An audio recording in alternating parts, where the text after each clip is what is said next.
lo sforzo di ampliamento dei nostri confini disciplinari avviato ormai dall'inizio degli anni 2000. La Bocconi è sempre più un ateneo europeo e internazionale con radici forti e salde nella propria città, Milano, e nel proprio paese, l'Italia. Chi studia, insegna, ricerca e lavora nella nostra università ha la fortuna di vivere un ambiente ricco di giovani provenienti da oltre 100 paesi del mondo, molto caratterizzato da diversità di genere, di nazionalità, di etnia, di religione e di orientamento sessuale. È un ambiente ricco di stimoli, di iniziative, di opportunità, una porta aperta per giovani che arrivano da ovunque e che qui iniziano il proprio percorso di cittadini del mondo. Un campus internazionale dove il merito alimenta la solidarietà, il rispetto reciproco e la responsabilità. Credo che vi siano due fattori principali che hanno contribuito al percorso virtuoso che la nostra università ha compiuto negli ultimi 25 anni. Il primo è quello della continuità.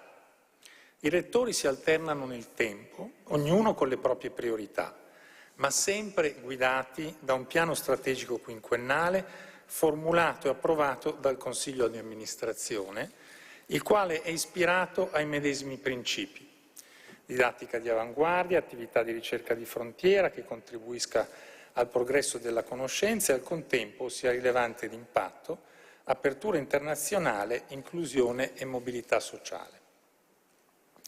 Il secondo è quello dell'orizzonte di lungo termine. In Bocconi tutte le decisioni rilevanti sono assunte non limitandosi a valutare l'impatto e le conseguenze delle stesse nel breve periodo, nel domani, ma esaminando con attenzione le ripercussioni che esse possono generare su orizzonti temporali lunghi, sempre con l'attenzione all'equilibrio economico, alla competitività internazionale e alla reputazione dell'ateneo.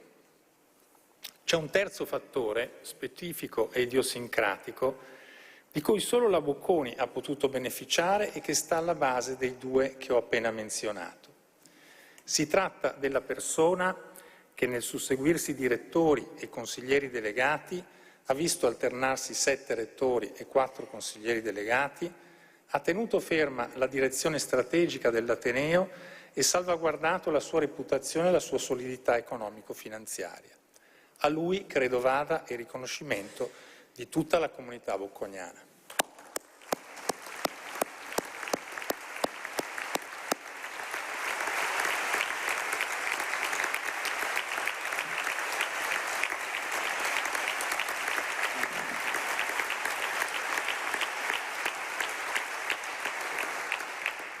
Per nostra fortuna, pur avendo lasciato lo scorso anno la posizione che oggi ho l'onore di ricoprire, il Presidente Monti ha contestualmente assunto la presidenza dell'Istituto Javot, l'ente che ha l'obiettivo di garantire l'indipendenza economica e politica dell'Università. Lo stesso istituto può contare sulla guida del consigliere delegato, professor Angelo Provasoli, al quale sono personalmente grato per il contributo di professionalità, competenza ed esperienza che continua a offrire alla nostra Università. Vorrei cogliere questa occasione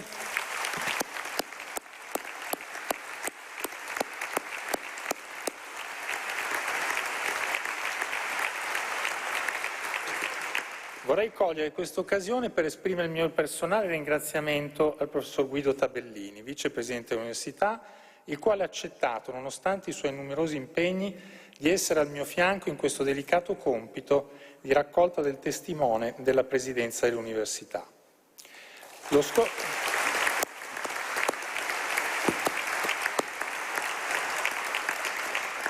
scorso 1° novembre Francesco BILLARI è stato nominato Rettore della Bocconi. In questo primo anno di lavoro, affiancato da una squadra di dean e prorettori di grande qualità, ai quali va il mio personale ringraziamento, ha dimostrato impegno, competenza e risultati. Viene peraltro da diversi anni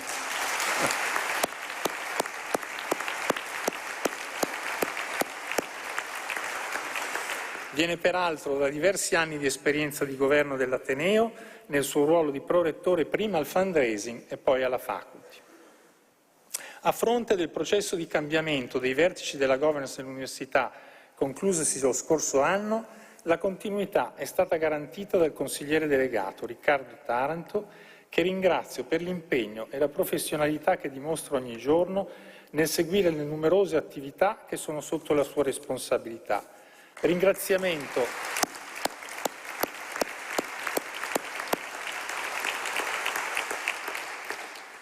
Ringraziamento che si estende a tutti i colleghi dell'Amministrazione impegnati a garantire ogni giorno la qualità e l'efficienza dei servizi e delle attività del nostro Ateneo. Noi crediamo, come Università libera e indipendente, di essere chiamati ad assolvere un ruolo importante rispetto al sistema Paese e al contesto generale. Un ruolo di cui avvertiamo la responsabilità che non è solo di sviluppo e diffusione della conoscenza, ma anche di promozione della crescita economica e della mobilità sociale. Formare i giovani e offrire loro l'opportunità di costruire un futuro migliore è un essenziale fattore di crescita e di arricchimento del sistema economico e sociale.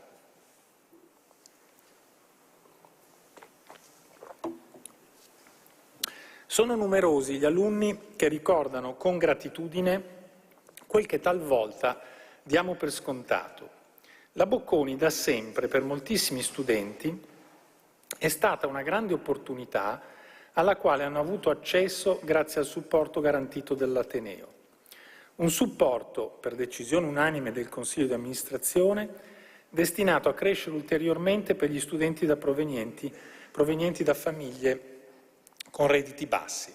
Si tratta di una misura importante e coerente con il nostro obiettivo di rendere la Bocconi sempre più un'università inclusiva e plurale, aperta agli studenti capaci e meritevoli, indipendentemente dalle relative condizioni economico-sociali.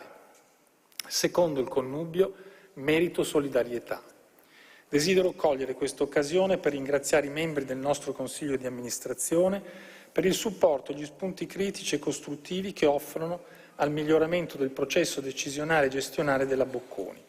Analogamente vorrei ringraziare tutti i donatori dell'Università che rendono possibile questo incremento degli aiuti agli studenti. Vorrei ora dare il benvenuto alla nostra ospite illustre, keynote speaker di questa cerimonia. Scusatemi, passo all'inglese. Dr. NGOZI OKONJO-IWEALA, it is an honor and a pleasure, and a great pleasure, for us to have you here at Bocconi. We were extremely glad to receive your acceptance after our recent visit to Geneva at the WTO headquarters. While Dr. NGOZI needs no introduction, let me remind you of the incredible career and achievements of her. As you know, since February 21, she is the Director-General of the World Trade Organization.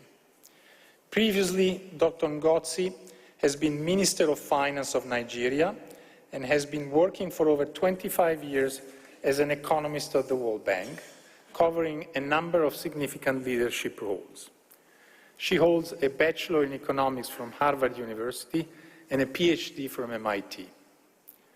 Dear students, and if I may, especially female students, Dr. NGOZI OKONJO-IWEALA is a role model and a champion of female leadership. In her most recent book on the topic, based also on the experience of some of the world's most powerful leaders, she argues that placing young girls in empowering environments promotes future female leadership, underlining the key role played by education in this process. Reducing inequality is also a landmark of her mandate at the WTO. Amidst the pandemic, at the White House Global COVID-19 Summit, she delivered a powerful speech in favor of global access to vaccine, defining it a moral, practical, and economic imperative, and positioning the WTO as a force multiplier to meet the goal of ensuring access to vaccine for people living in developing countries, by supporting industry to produce and distribute more, facilitating trade, and reducing export restrictions, addressing supply bottlenecks and regulatory obstacles.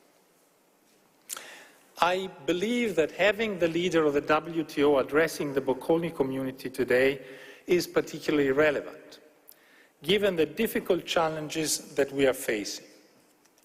The establishment of the multilateral trading system over 7 decades ago was based on the understanding that interdependence and cooperation contribute to peace and shared prosperity.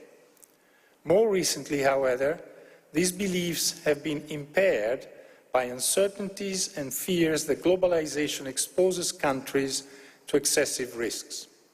Such fears have increased pressures to unwind trading relationships and turn to unilateral policies through a process of fragmentation.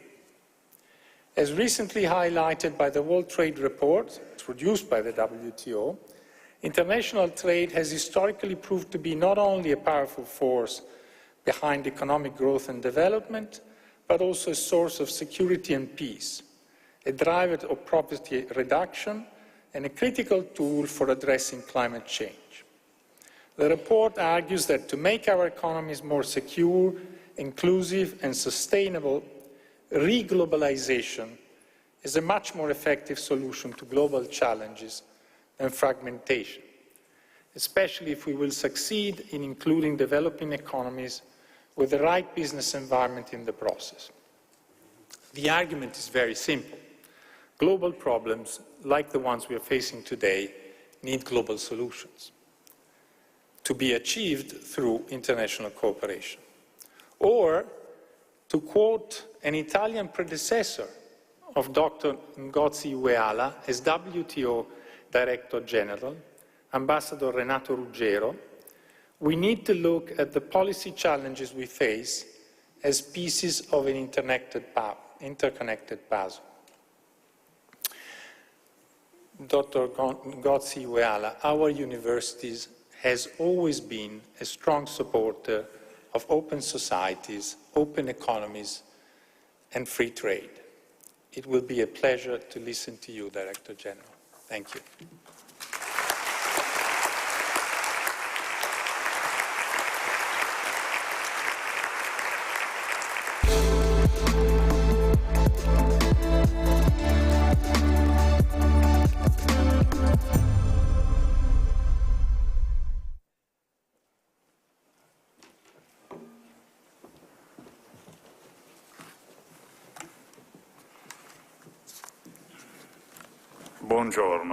Buongiorno a tutte e a tutti, care autorità, magnifici rettori e delegati, cari ospiti, tutti benvenuti alla cerimonia, anche da parte mia, di inaugurazione dell'anno accademico. Scusate, abbasso per ovvi motivi i microfoni.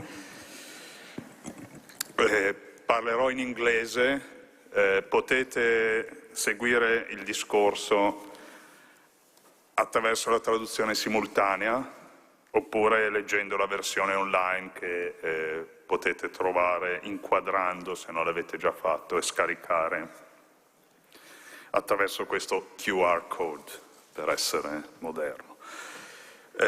Ovviamente la mia versione sarà un po' più stringata.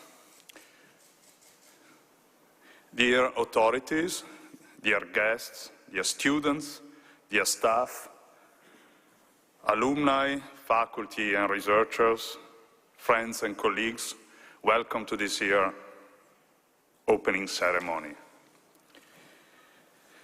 Let me start by paraphrasing Napoleon. To understand a person, you need to know what was happening when they were 20 years old. 20 years old, more or less like our students. Let's try to imagine where will they be 20 years from now, maybe 30 years from now. What will they be doing? What will they all be doing? It will depend on how we will have answered to the great challenges that our global community faces. These answers have to be thought out and to put into practice right now, aging. Indeed, we have scientific knowledge and data, which, if we start from a snapshot of today and learn from the past, will allow us to will allow us to outline the possible tomorrows. It is not impossible. In some cases, we have begun doing so, even if timidly, and thinking, for example, of the fight against climate change. The culture of sustainability is now embedded in everything we do, fortunately. Still, there is a lot that must be done, and sustainability is a broad concept, geared towards the future, one that speaks of succession and cooperation between generations. To get these answers ready and put them into practice, there are some things we need. We need talent. We need creativity. We need persistent and shared efforts, along with research and data. We need to look to the future, emphasizing what unites us, rather than looking at the present only, emphasizing what divides us. In other words, we need the contribution of all people, enhanced through the vital connections among them. This is particularly true when one thinks of the clear contrast concerning population change. For this, I would like to turn to demographic challenges and opportunities. Humanity's victories against early death has brought us a gift, because this is what we have to read it. The aging population. 24% of the Italian population is aged 65 or older. Italy is currently number 3 in the world. You see who is number 1 and number 2. A neighbor is number 1, by the way. This share will increase in the coming years, and the rate of increase will depend on political choices. Aging is certainly a great threat, but it's also an opportunity for those who can find innovative solutions. We, all of us, we have the duty to find them, and we will know that the whole planet will be facing population aging. And this is our future. I hope it's clear to everyone. It's a good future because the alternative to growing up old is less present. Let me return to today's contrast. In Italy, we are an all-time low in the number of births. At the same moment, the world is full of young people. I'll give you just one number. 144 million births in 2012. This is the highest number in the history of humanity. 145 million births. It will be the largest cohort ever seen, possibly also for the future. They will be 18 years old in 2030. They will, in large part, come from Africa, just the other side of the Mediterranean Sea. So we have to realize that we are in a peak moment in terms of number of youth in human history. So there is a complementarity in the demographic developments between our side of the Mediterranean, where there are fewer younger people, and an increasing number on the other side of the Mediterranean Sea. Later today, thanks to our keynote speaker, which I thank a lot, we will have the privilege of talking about international trade, the advantages of reasoned and regulated openness and exchange between countries. Likewise, Italy and Europe cannot afford to refuse the idea that a more reasoned and shared regulation of migration is necessary for our future. It is necessary that we regulate migration in a reasoned way. It must be realistic and take into account the demographic complementarity I just described. It must be geared towards the long term, for workers and families, for students, and must deal with the growing phenomenon of refugees, which are driven by many reasons, political, but also climate change, for instance. Milan is an international hub in an international country, an international continent. This is an opportunity that must be used for our benefit and the global benefit, and should not only be considered an emergency or risk. Brexit is an important case in point. I witnessed that. One of a large country that decided to close on itself and reject the international community to which it belonged, the European Union. This closure caused an exodus of talents from the country and reduced attractiveness within Europe, while not stopping immigration, because immigration is driven by the global forces I just described. It is no accident, talking of talents, that one of the first agreements post-Brexit that the UK made with the EU was on the participation on scientific research programs, Horizon Europe and the GEM of the European Research Council.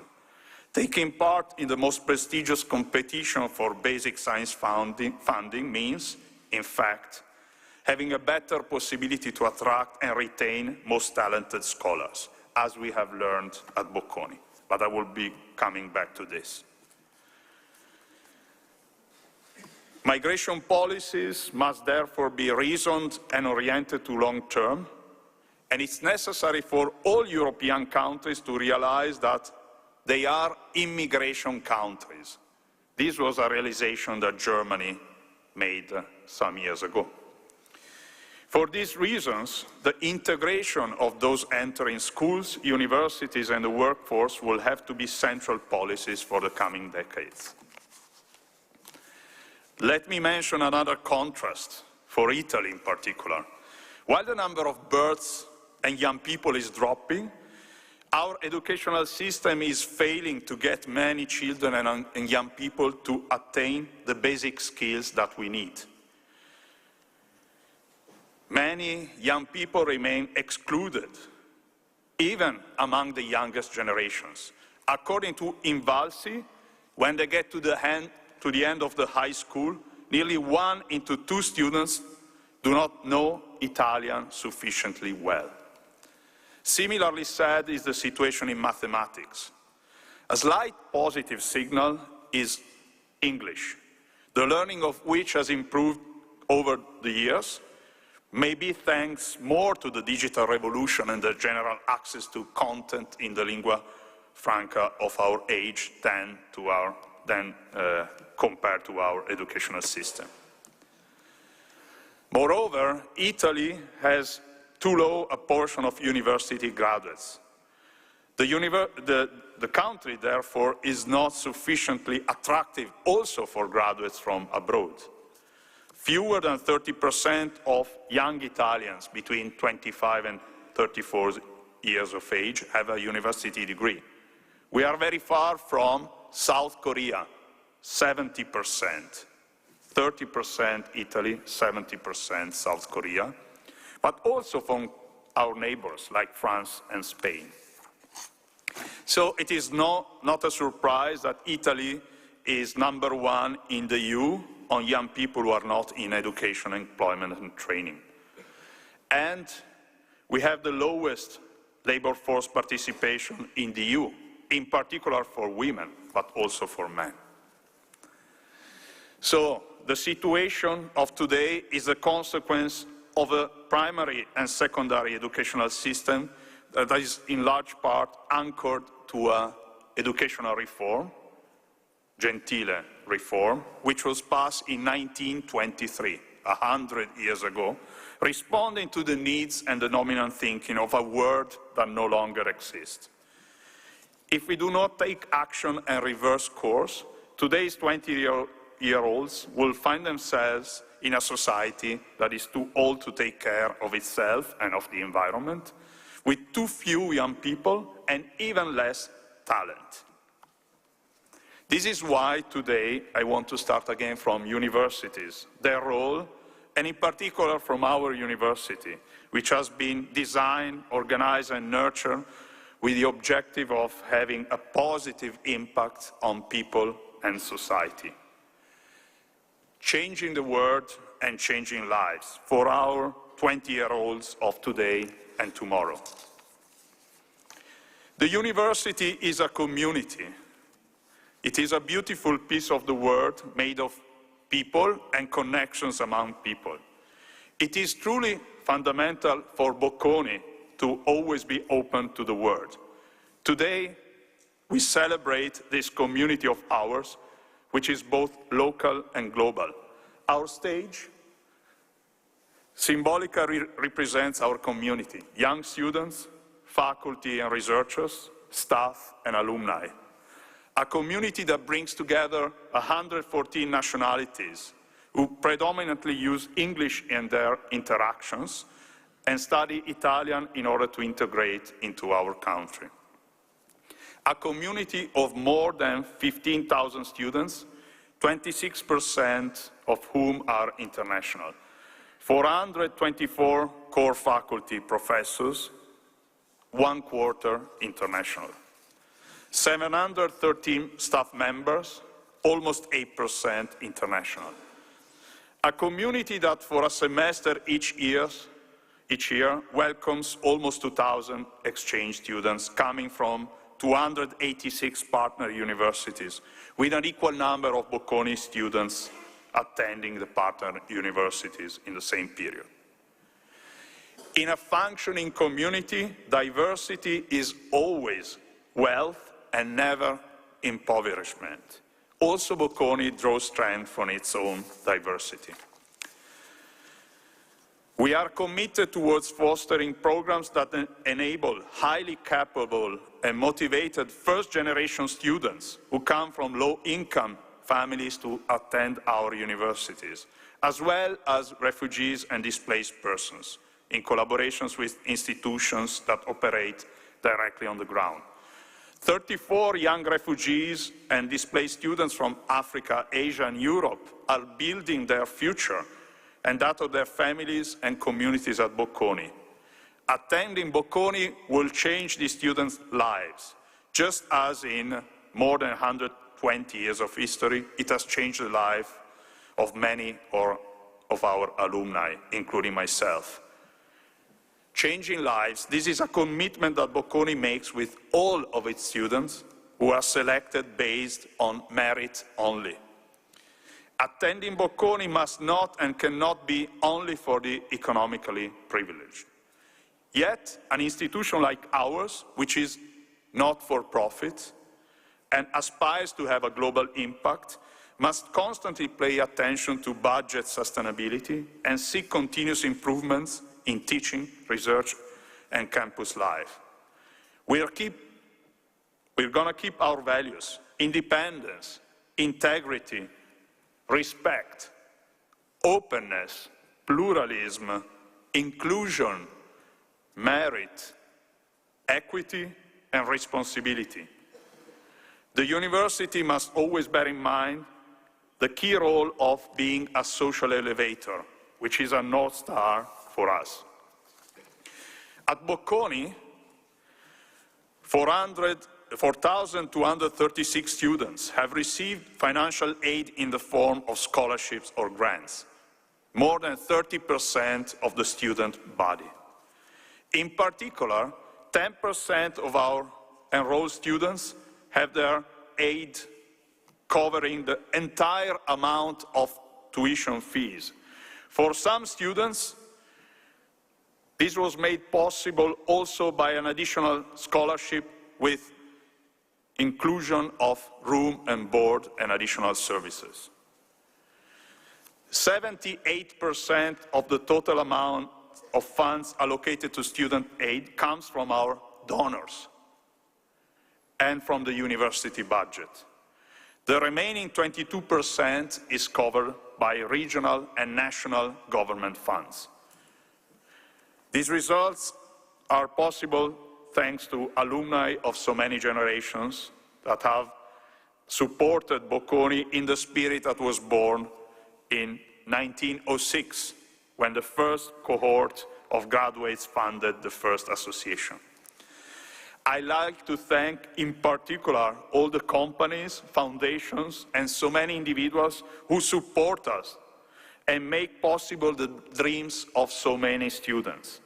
Once again, facilitating access to higher education for students with diverse profiles means creating an open academic environment, one that is fertile with different ideas and viewpoints.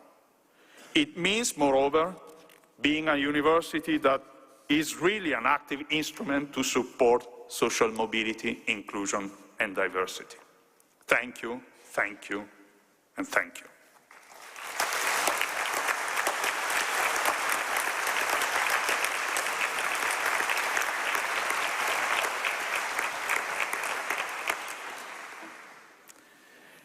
Today, Bocconi offers a wide range of programs, from economics, management and finance, to law, political science, artificial intelligence, and data science. These programs are not vertical disciplinary containers separated from one another, but they provide interchange opportunities at Bocconi, but also through the significant links with universities around the world, with novelties each year. We have 37 partner universities offering double or joint degrees. Among these, I would like to mention 2 new agreements signed this year. One with HEC Paris for the innovative joint program in data, society, and organization. And the other one with King's College London for the LLM in Law of Internet Technology. Even the programs that are focusing on Bocconi's most traditional subject have been profoundly updated to be able to challenge and foster students who wish to leave a positive imprint on the future of our societies while remaining ambitious to learn. Sustainability and inclusion, for instance, are not only practiced at Bocconi, but also subject in the study of our students' curricula, with over 100 courses on these issues. Among this year's new educational offer, I would like to single out one course, the course in Business and Investment Law of African countries, underlining the significance of the African continent, not only, as I mentioned before, as a basin of potential talent, but also as a key economic partner. We are continuing to increase Bocconi's educational offer in English. From 32 class groups taught in English in the 3 undergraduate, graduate, and law school, in the upcoming academic year, we will have 40 out of 54 classes taught in English. With 62% of the hours taught in English, we will have a growth that we foresee in 3 years to bring us to 3/4 of the hours taught in English. However, we want to ensure that the knowledge of the English language does not become an engine of social exclusion. We must bear in mind that this is a subject that is not particularly well taught in some secondary schools in this country. For this reason, we decided to launch a new program this year, when students will receive their admission for the 24-25 academic year at Bocconi, with tests that do not discriminate between Italian and English. They will have free access to a personalized online teaching plan if they do not yet reach the level of English required to access our programs. These courses will be online with tutoring and supports, and at the end of the course, students will be able to take a test that will certify their knowledge of the language and will be able to enroll also in English language programs. This process of continuously reviewing and expanding our educational offering has exposed our students and our graduates to a dynamic and innovative working world, and has allowed them to be attractive to the most important employers, who look increasingly more at Bocconians. The rate of employment in 1 year after graduation is 97.1%.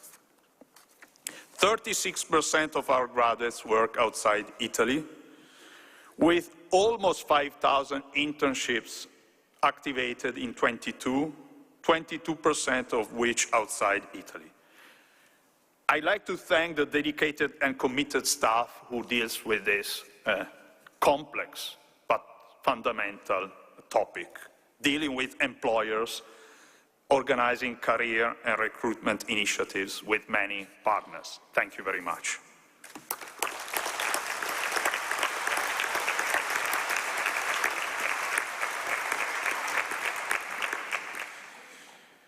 So, in our student life, we also want other dimensions. The first dimension is volunteering and social engagement. 1,000 students participate actively in the initiatives promoted by the university in the last academic year. Starting this year, students will see their commitment of solidarity acknowledged explicitly through the Bocconi Social Impact Recognition Project. This is a formal academic recognition offered to all students in our schools who carry out significant activities with social impact and volunteer work during their studies. The second dimension is campus life, with associations, events, and sports. Bocconi has 111 active student associations. In the past year, 2,000 students were involved in the Bocconi sports team activities, including athletes involved in championships and university competitions. Let me move to research.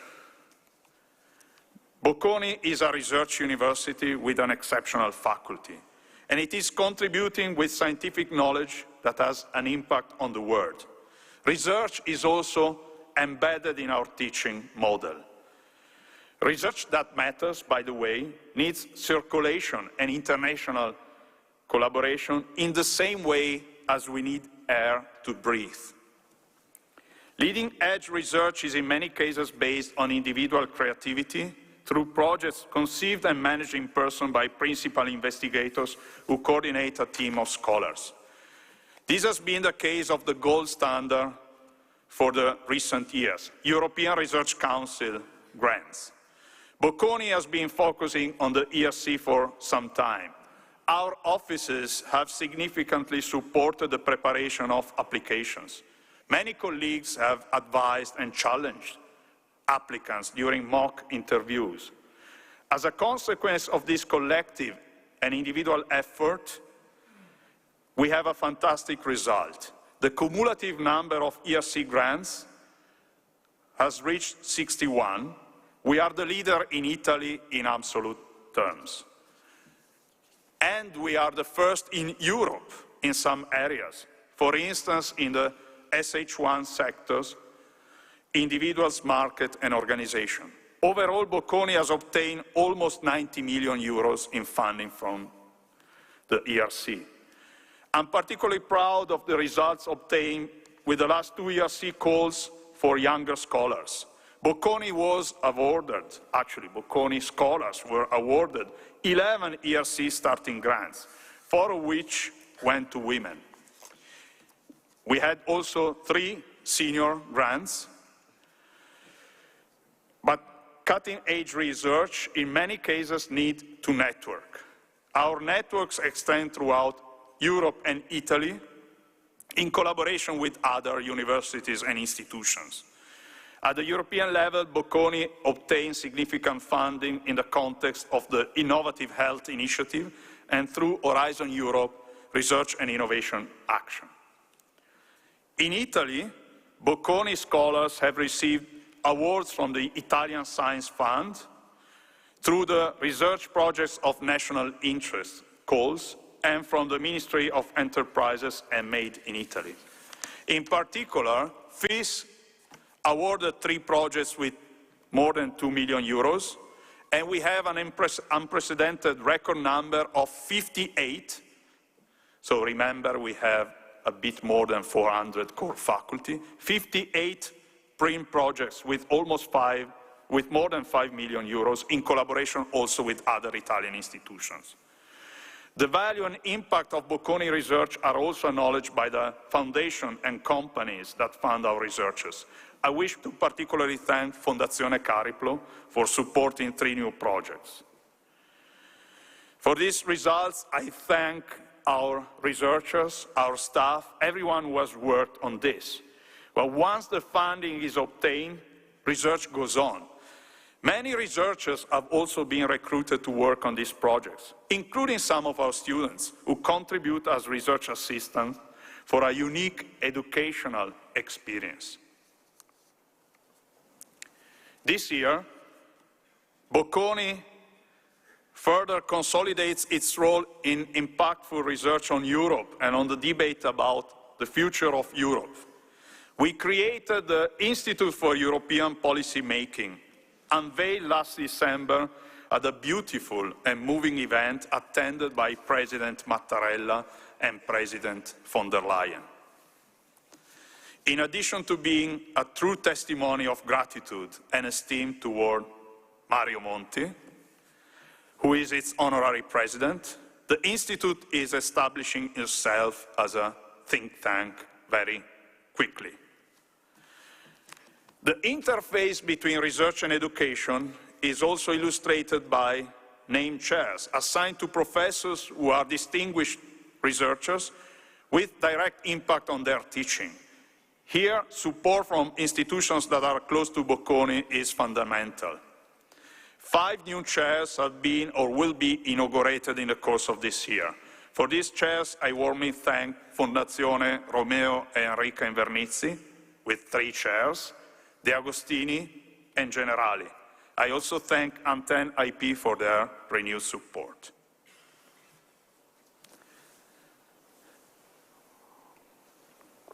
A university is a community which is truly universal when it keeps interconnections with other communities of people, institutions, and other universities. This is why we must go beyond the Bocconi campus. Let me start with our alumni. Alumni from all over the world will come to our Alumni Leaders Conference next week here in Milan. Thanks to this appointment, every year, our alumni who want to leave a lasting legacy make this will tangible.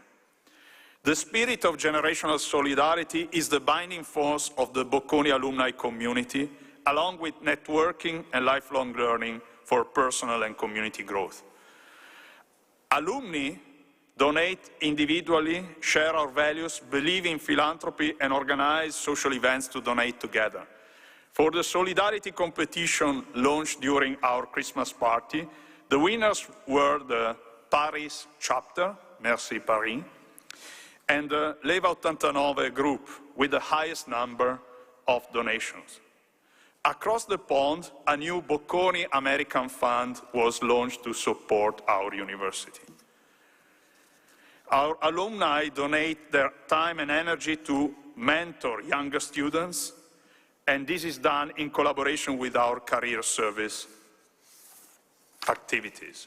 I would like to thank the many volunteers under the guidance of President Silvia Candiani and the Bocconi Alumni Community Board, who are committed to keeping us connected forever. Let me quote Mario Nava, who in 1 week will be named Alumnus of the Year. Mario was recalling when he was a student looking towards the future at Bocconi. He said, "I want to work in Europe and have an impact on people's lives." After 29 years in Brussels, he has fulfilled largely that dream. He is the head of DG Reform and he helps all EU countries to implement reforms. A university is fully a community also when it interacts with its territory. We are first integrated into the Milanese community. Our campus is always on. I like to think at our campus as the Fabbrica del Duomo, another Fabbrica del Duomo. Many are aware that the Duomo, of course, the Duomo of Milan, there is only one Duomo, is a masterpiece that was built over centuries. Not everyone, though, knows that the Duomo will never be completed, because such a marvel constantly needs small or big renovations that, however, allow it to maintain a clear identity forever. This is exactly why our Bocconi campus is not yet done and never will be, despite having recently completed constructions on a gorgeous part of campus that you can visit south of Via Sarfatti. Please go and visit. We consulted our community broadly to kickstart a new project. Buildings on campus will be constructed, renovated and modernized following the highest standards of energy efficiency to reduce carbon emissions and make the infrastructure resilient against extreme weather events. And we know this has been a key problem for this city in particular. In addition, we will build a new nursery school, a nido, for our community and local residents. At the end of the works, scheduled for 2029, almost 60,000 square meters will have been revamped. The Bocconi campus is a place to meet and socialize. We organize events dedicated and open to the public, from visual arts to music, and we take part in Milan's Design and Fashion Week. We also discuss and reflect on the future. The new edition of NEXT, the Future Leaders Global Policy Forum in 2024, in collaboration with ISPI, will debate on central geopolitical issues. Moreover, we will launch Pact for Future, a 4-day Milan-centered series of events during which, together with Corriere della Sera, we will reflect on the future starting from 3 keywords, 3 Ps: people, planet, and purpose. Starting from Milan, Bocconi reaches the rest of Italy with a community dedicated to serving the public, an example of what is known as the third mission of universities. Some examples: the legal clinics where our students volunteer in the San Siro neighborhood and inside the Opera Bollate and San Vittore prison. In addition to a service which offers complete help and information to Ukrainian refugees in Italy. This year, we have launched 2 new initiatives. The Social Inclusion Lab, part of MUSA, a collaborative project with 3 other Milanese universities, coordinated by Bicocca and funded by the EU Next Generation EU PNRR. The Social Inclusion Lab is dedicated to monitoring inequality indicators at the local level, evaluating policies aimed at social inclusion, with a particular focus on the metropolitan area of Milan and the Lombardy region. A second initiative is A Scuola di Inclusione, Inclusion at School, which will start from 10 large Italian cities. This project aims to inspire high school students to reflect on 5 causes of social exclusion: disability, gender, poverty, mental health, and migration background, and to design innovative solutions to overcome them in their local area. This initiative was presented yesterday. Bocconi brought together La Repubblica and Dynamo Academy, local governments engaged in the challenge for social inclusion, with third sector bodies that operate locally. Thank you very much to our partners.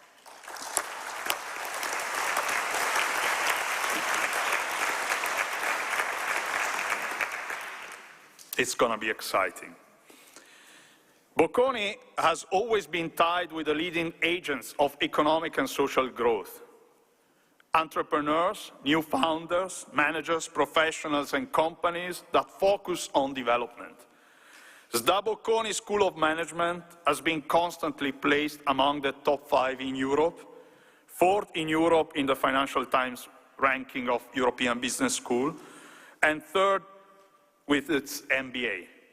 Every year, 12,000 executives, entrepreneurs, and employees in government and institutions attend programs in the school. 40% of these programs are held in English. The Bocconi 3 main development guidelines are further international expansion, pushing content boundaries from data science and AI to fintech and geopolitics, and sustainability across the board. In B4I, Bocconi for Innovation, 465 entrepreneurs have been supported during our accelerator first 4 years, with 156 startups involved, 44 of which were accelerated, raising more than 18 million euros in investments and generating more than 120 jobs. I'm getting to concluding this talk. The challenges we face as a university and community are global. They are at the intersection not only of demography, which, as we have seen, is not destiny, but can be guided by wide-ranging policies, but also of the digital revolution, which has an impact on the dissemination and production of knowledge and our daily lives. We must learn to govern climate change and to respond to the crisis of democracy and peace that the world is experiencing. We have to act with our scholarship and educational mission. From the invasion of Russia in Ukraine to the recurrence of the historic and unresolved Israeli-Palestinian conflict, which started again with the terrible Hamas terrorist acts, to the many wars that are continuing to be fought in every corner of the earth. These are global challenges that require talents who are accustomed to reasoning with a multidisciplinary, multicultural, and analytical approach, with diversity, sustainability, and inclusion as their guiding light. Cultivating these talents is our main contribution to the challenges of today and tomorrow. I'm also proud to announce that Bocconi will host, talking of global challenges, the U7 Plus Presidential Summit next April. This is the annual meeting of the U7 Plus Alliance. The summit offers universities the opportunity to engage as global players and contribute to the challenges faced by G7 summits and beyond. And G7 will be hosted by Italy. The U7 Alliance includes 90 leaders from 45 universities in 19 countries, all continents. The theme at the center of this edition will be inclusive education for inclusive societies. To really conclude, I go back to the Bocconi community which is led by a passionate university board, chaired by our president, you heard him, Andrea Sironi, and our vice president, Guido Tabellini, friends and colleagues. The board is also inspired by the International Advisory Council that just met with a new membership a few weeks ago, co-chaired by Vittorio Colao and Catherine De Vries. Bocconi was created in 1902 with a philanthropic gesture of Ferdinando Bocconi, an enlightened Milanese entrepreneur whose legacy is managed by the Giavotti Bocconi Institute, where Mario Monti and Angelo Provasoli act respectively as president and managing director. Thank you both for your experience and vision. Our university excels in terms of administration and services. This is also, and in particular, thanks to the commitment of our staff, which is led by my friend and managing director, Riccardo Taranto. Thank you, Riccardo. Every day, I work with my colleagues in the rectoral committee. Thank you. Thank you to the deans who are with me in this adventure to push the strategic plan and the rector mandate. And thank you to the heads of department, also joining us daily in the mission of carrying Bocconi in the future. I also sincerely thank my predecessor, Gianmario Verona, for 6 years of friendship and work together, and helping us make this university an innovative and open community that is ready for challenges and aware of its responsibility.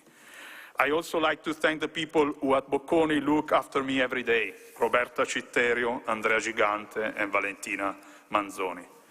But my gratitude goes to each and every one of you. A community of over 165 people. Remember, it takes a community to change lives. It takes a community to change the world. Having said that, I hereby declare open the 2023-2024 academic year, the 122nd year of our university. Thank you very much.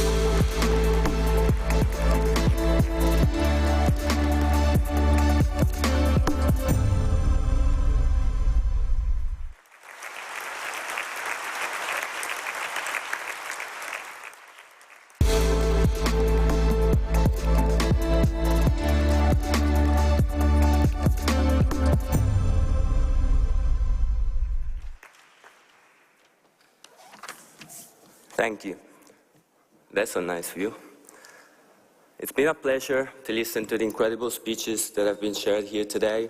I feel a tremendous pride and honor to be a part of such a special occasion. I want to extend greetings on behalf of the entire student community to our distinguished guests, Dr. OKONJO-IWEALA, and thank her for being here with us today.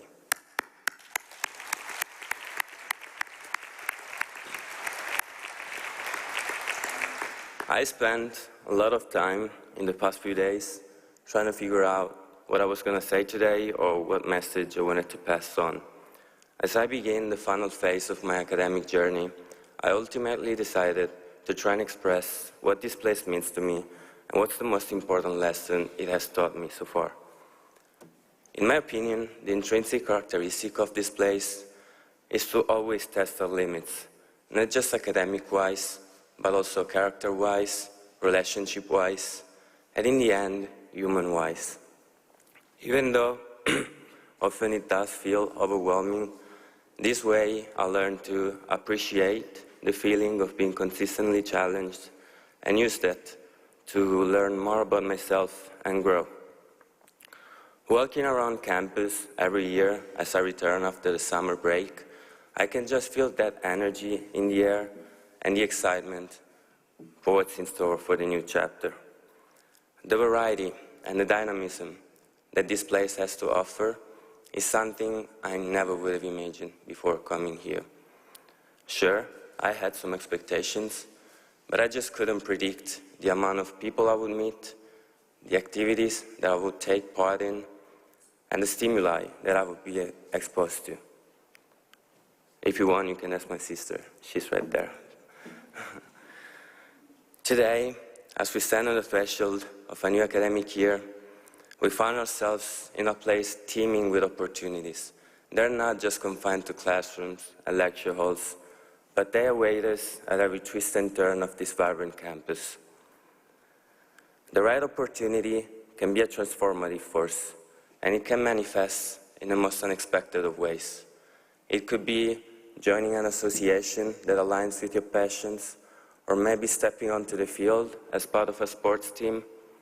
Could even be just a study session in the library with your classmates, or perhaps it's the casual aperitivo after class where connections are forged and friendships grow.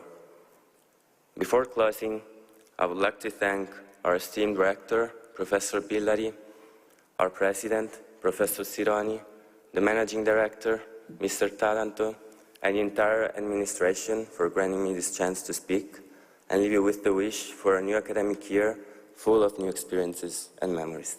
Thank you.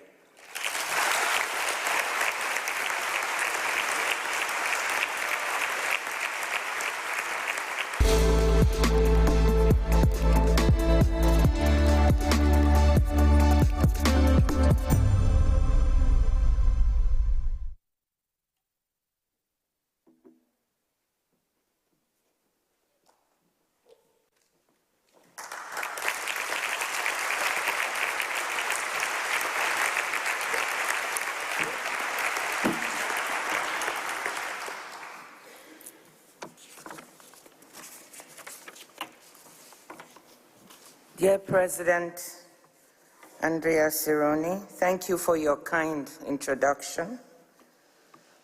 Dear Rector Francesco BILLARI, you made Bocconi sound so interesting that I'm thinking of decamping from the WTO to join you here at Bocconi.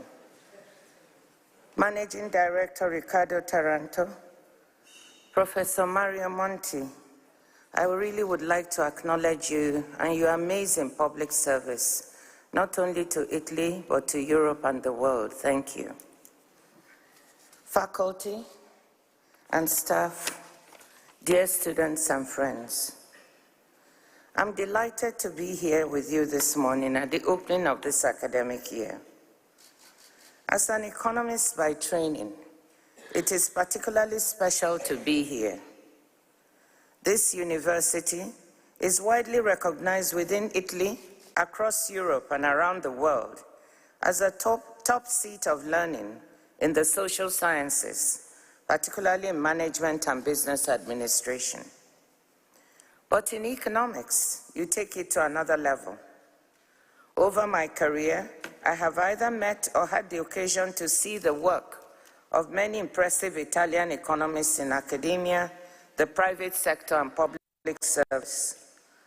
From Oriana Bandiera at LSE, the late Alberto Alessina at Harvard, Mariana Mazzucato at UCL, Emma Marcegaglia, Vittorio Colau, Mario Draghi, and of course, Professor Monti. Far more often than not, it turns out they either trained here at Bocconi, they teach here, or they have some affiliation or the other. Or maybe they claim they have an affiliation. I remember wondering many years ago, what is this Bocconi place that is churning out so many brilliant people? So now I have the honor to have finally made it here. Let me say, students, you have a lot to live up to. And I have every confidence, having listened to the speeches this morning, that you're going to do just that. I'm here today as the Director-General of the World Trade Organization. So I want to talk about global trade and its role in the world, both now, at the start of this academic year, and in the future. In fact, I've been asked to address why trade and the WTO are still relevant to people and the planet, and I'll do that. I want to acknowledge that I follow in the footsteps of great people, such as Renato Ruggiero, a famous Italian who was one of my predecessors. But I think that if you come to the WTO after my tenure, you will see that the line of men who have been running the organization for 75 years since it started as GATT, the General Agreement on Tariffs and Trade, will now be disturbed by the photo of a woman. As we all know, the reputation of international trade and of economic globalization, more broadly, has suffered some setbacks. More so at a time when the world is filled with uncertainties for all of us, but particularly for young people, including the unfortunate events we now see in the Middle East. Both the COVID-19 pandemic and the war in Ukraine exposed genuine vulnerabilities in global supply chains. The consumption of imported goods is often blamed for fueling climate change. Rising geopolitical tensions have bred anxiety about commercial ties with potential rivals.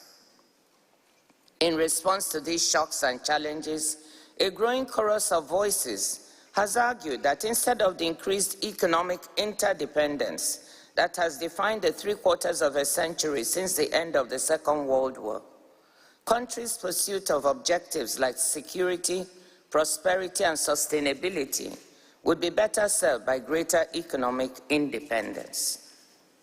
My message today is that we should not wish trade and globalization away. In fact, I will give you 10 reasons why trade is good for people and the planet. And I will look at current opportunities at the WTO and elsewhere to make trade better, to make it an even stronger tool to advance growth, resilience, and sustainable development. These are opportunities we must seize.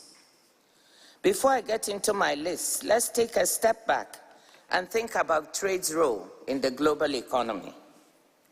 You don't need to look beyond the iPhone in your hand or the shoes on your feet to be reminded that almost every item we use throughout the day relies on international trade and supply chains. Close to 30% of world economic output is linked to trade. Italy is a big trading nation where exports and imports together are worth 62% of GDP. And while trade often conjures up images of physical goods and shipping containers, services make up an ever-growing share of cross-border commerce. 22% of the $31.4 trillion in global trade last year. Big Italian companies like Generale, Enel, Intesa Sanpaolo, and TIM have major international operations. One of the fastest growing areas in global trade is in services delivered across borders via digital networks. Everything from streaming videos and games you might use in your devices to the consulting services you might one day deliver as remote clients via Zoom, or cross-border businesses by the increasing number of tech startups being created here in Italy all the time. And of course, international tourism, which accounts for roughly 1/4 of global services trade, is extremely important to people in Italy. The purpose of the World Trade Organization is to ensure that trade among nations flows as smoothly, predictably, freely and fairly as possible. For all you might have heard about regional trade agreements and bilateral agreements, I want you to know that more than 75% of global merchandise trade continues to operate under the basic tariff terms that WTO members accord to one another. 3/4 of world merchandise trade still goes on under WTO terms. Trade has been anchored in a system of multilateral rules since the late 1940s, when governments established the WTO's predecessor, the General Agreement on Tariffs and Trade. The officials who negotiated the GATT, as it was called, had lived through the Great Depression and the protectionist breakdown of the global economy that preceded the war. They wanted international economic relations in the post-war world to be based on cooperation and rules rather than on power and coercion. They hoped that increased trade and economic interdependence would foster prosperity and peace. And that brings me to the first reason why trade matters to people and the planet. Trade fosters economic growth and prosperity. One recent study by James Ferrer at Dartmouth finds that every 1% increase in trade values raises incomes by about 0.5%. Another study focusing on developing economies finds that comprehensive trade opening increased economic growth by an average of 1 to 1.5 percentage points, which adds up to a sizable boost to real incomes over time. Why? In sum, because of specialization, scale, and the spread of technologies and know-how.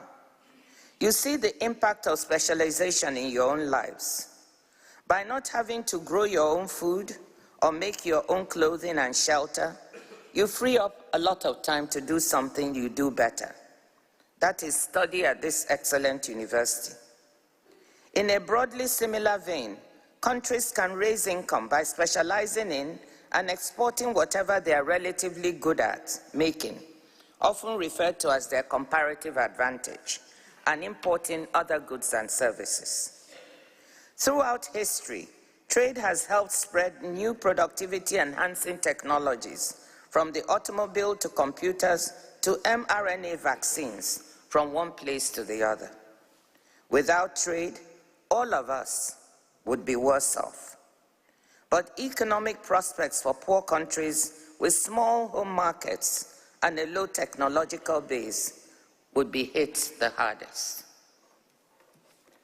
This leads me to reason number 2, which is particularly important.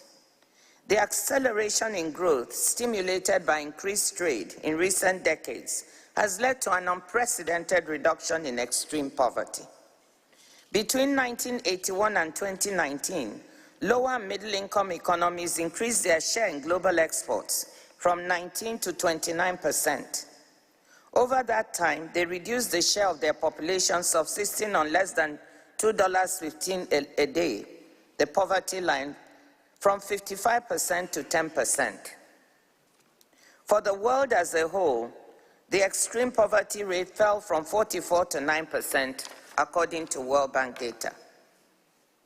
Not only did trade help to lift over 1 billion people out of poverty, income gaps between rich and poor countries started to narrow for the first time since the start of the Industrial Revolution, until the pandemic put a halt to that convergence.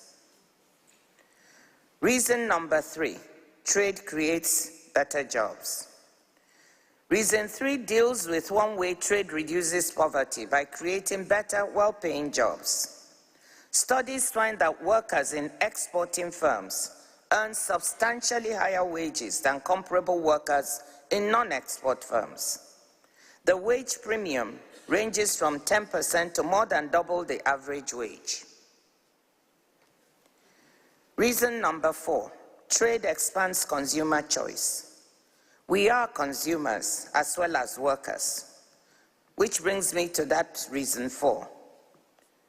Trade expands and enriches consumer choice. When buying a car in Italy, your options are not limited to just cars made in Italy.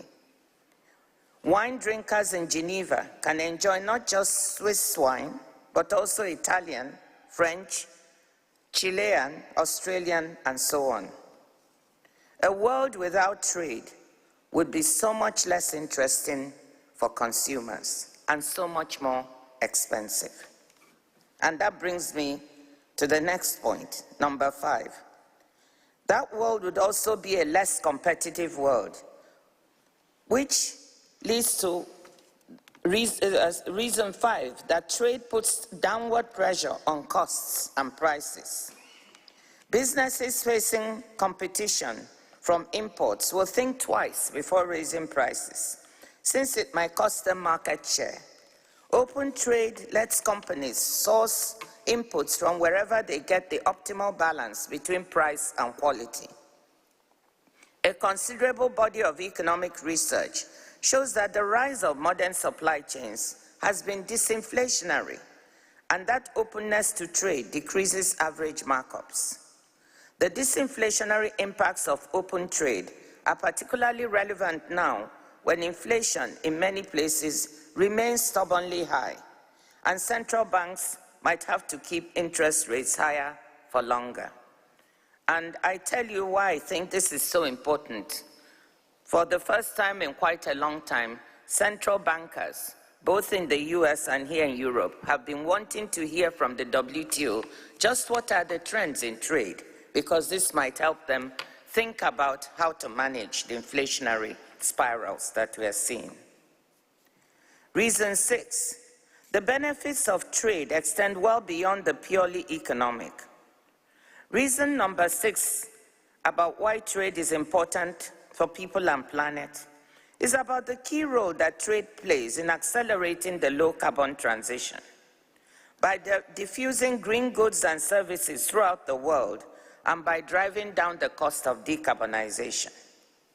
A particularly striking example comes from the cost of generating solar power.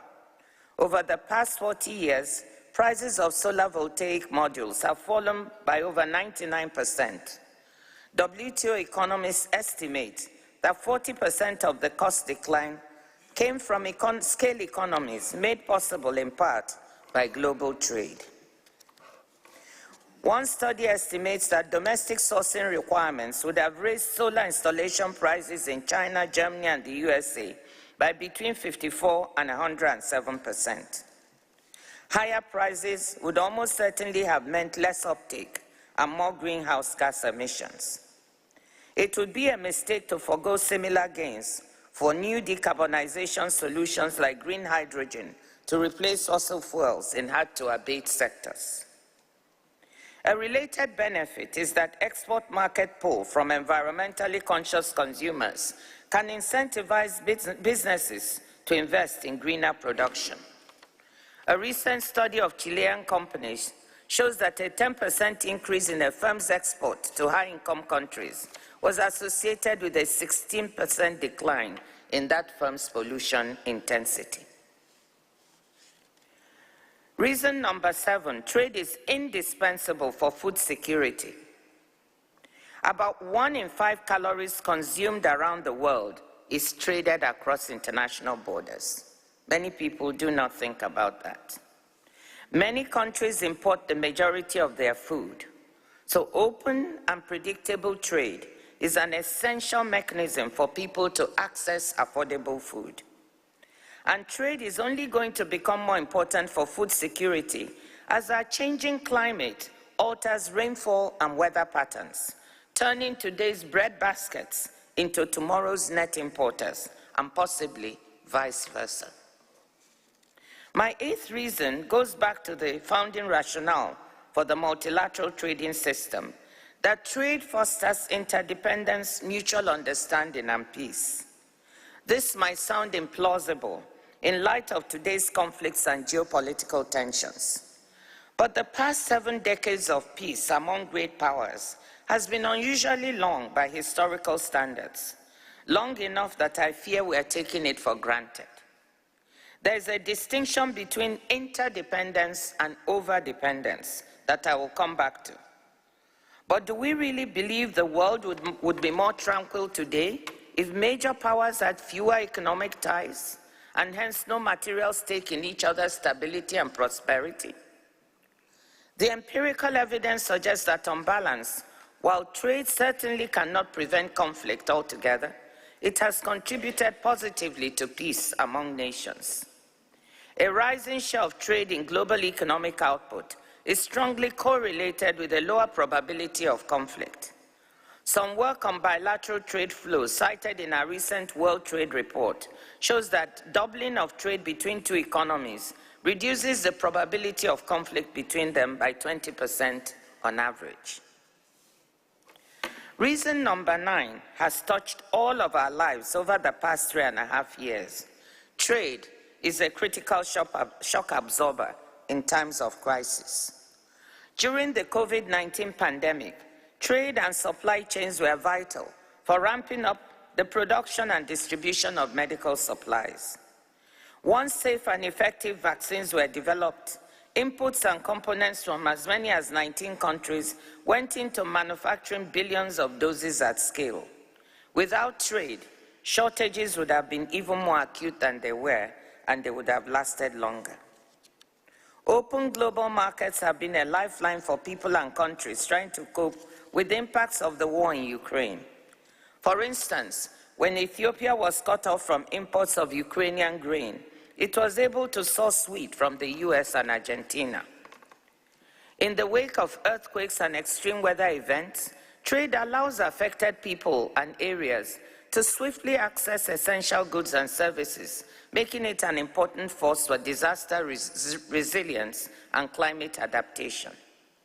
On the flip side of the equation, recent experience has demonstrated that concentrating production at home can make supplies more shock-prone instead of less.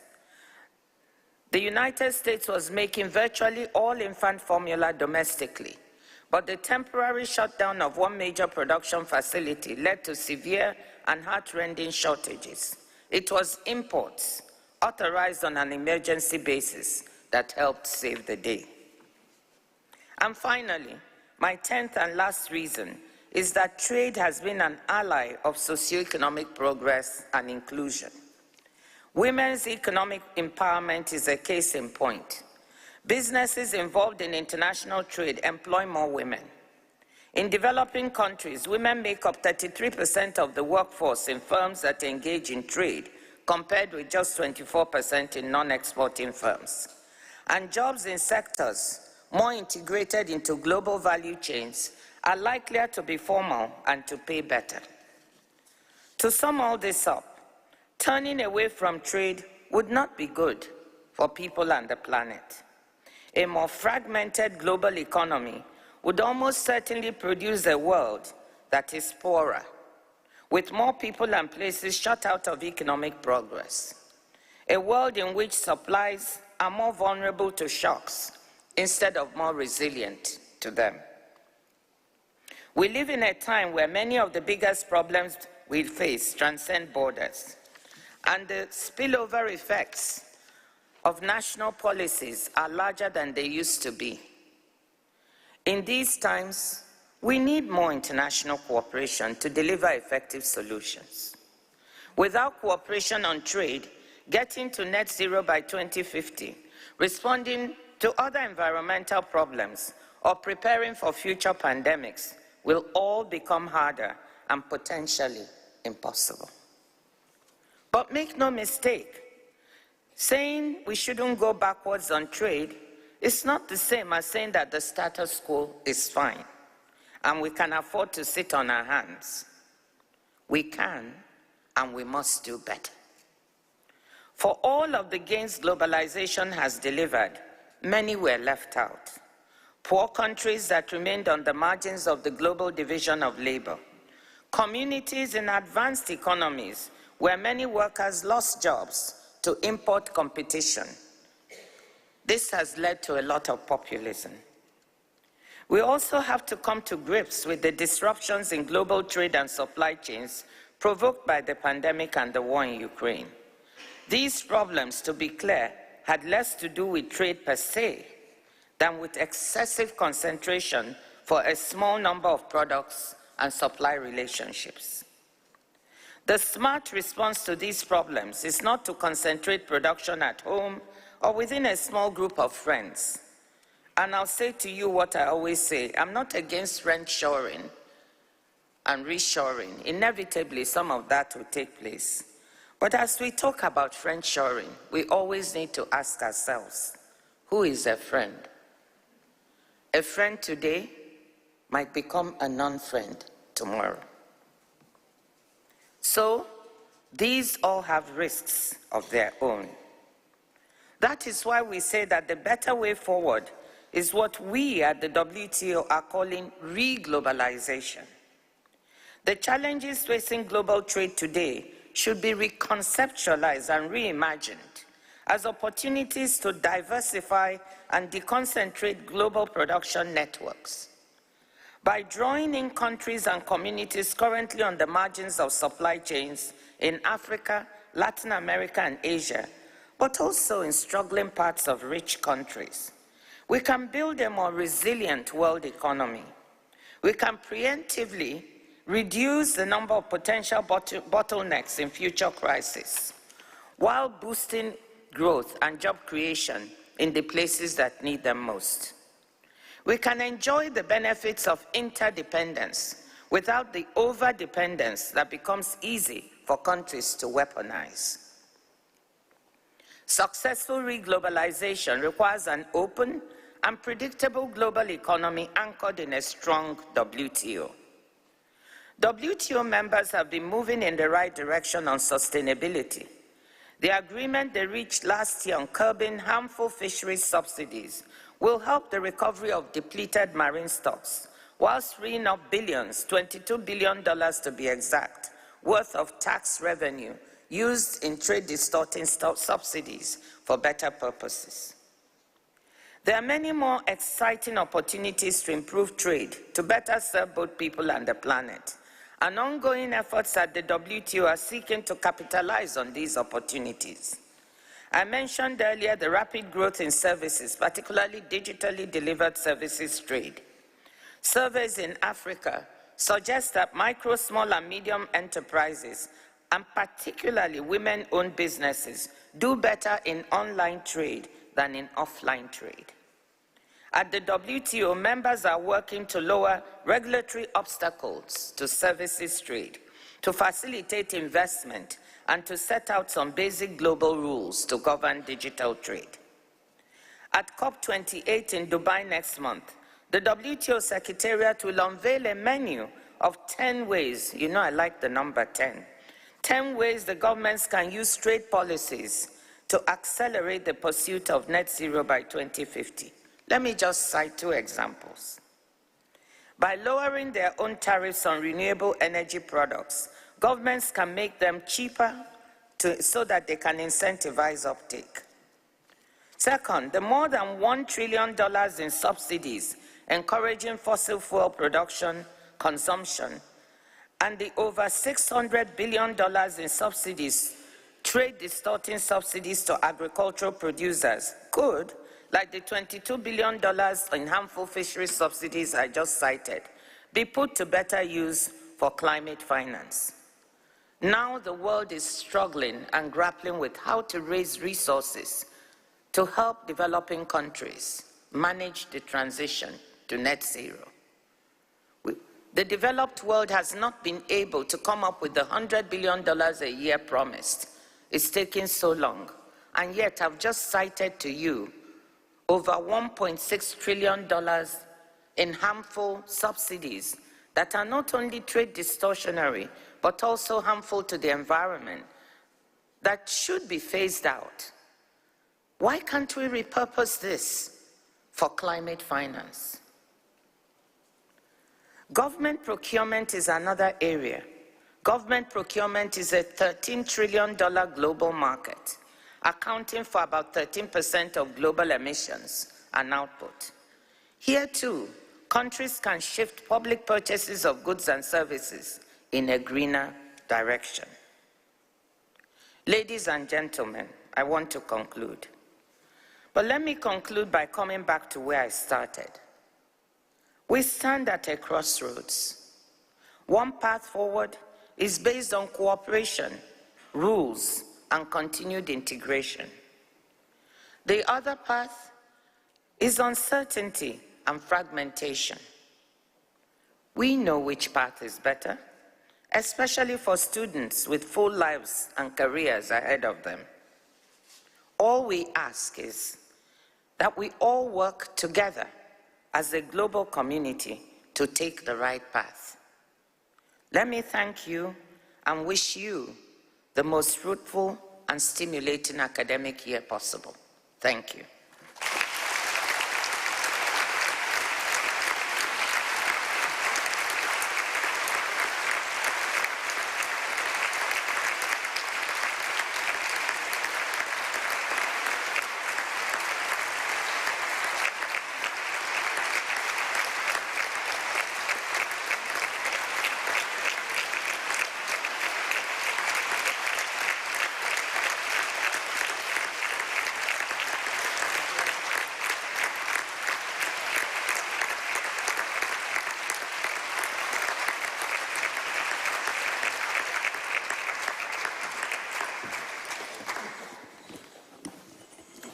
Director-General, Dr. NGOZI OKONJO-IWEALA, thank you very much for your inspiring speech. It's been really a great pleasure and honor to have you here.